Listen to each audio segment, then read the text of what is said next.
मध्य प्रदेश के पंचायत मंत्री महेंद्र सिंह सिसोदिया के बयान के चलते शिवराज सरकार संकट में फंस गई है।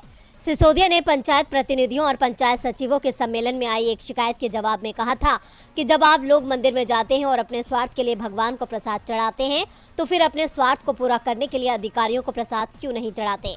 सिसोदिया ने तो यहां तक दावा कर दिया था कि भ्रष्टाचार 8 साल तो क्या 80 साल में भी नहीं मिट पाएगा। सिसोदिया के बयान को लेकर कांग्रेस ने शिवराज सरकार को ही घेर लिया। कांग्रेस नेताओं ने दावा किया कि ये सरकार ही भ्रष्ट तरीके से बनी है। कांग्रेस विधायकों को 25-25 करोड़ रुपए में खरीदकर सरकार बनाई गई है। ऐसे में शिवराज सरकार में मंत्रियों और विधायकों को भ्रष्टाचार करने की खुली छूट दे दी गई है। शिवराज सरकार के मंत्री का बयान साफ बता रहा है कि सरकार में भ्रष्टाचार है और किसी भी काम के लिए रिश्वत देनी पड़ती है। पहले ही सरकार कई घोटालों में फंसी है और जनता साल भर में इस भ्रष्ट सरकार को सत्ता से हटा देगी। दरअसल साल भर में ही मध्य प्रदेश में विधानसभा चुनाव होने हैं और पंचायत मंत्री महेंद्र सिंह सिसोदिया, जिनके बयान से शिवराज सरकार घिर गई है, वो 2018 में कांग्रेस के टिकट पर चुनाव जीते थे। ज्योतिरादित्य सिंधिया के साथ वो भी कांग्रेस छोड़ बीजेपी में शामिल हो गए थे।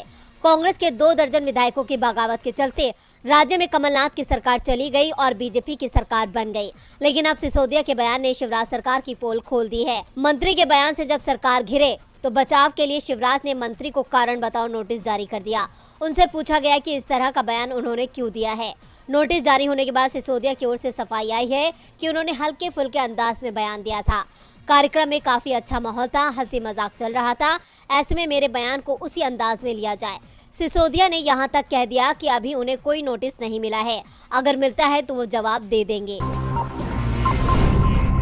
चुनाव आयोग ने हिमाचल चुनाव की तारीख का ऐलान तो कर दिया, लेकिन अभी तक गुजरात विधानसभा चुनाव की तारीखें नहीं बताई।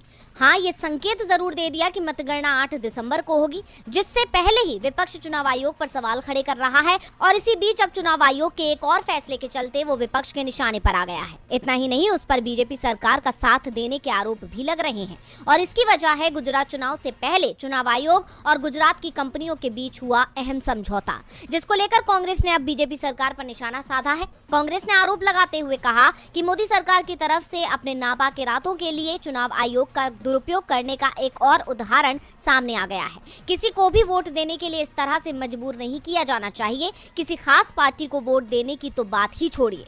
कांग्रेस ने बीजेपी सरकार पर गंभीर आरोप उस समझौते के आधार पर लगाए हैं जो चुनाव आयोग और गुजरात की फर्मों के बीच हुआ है।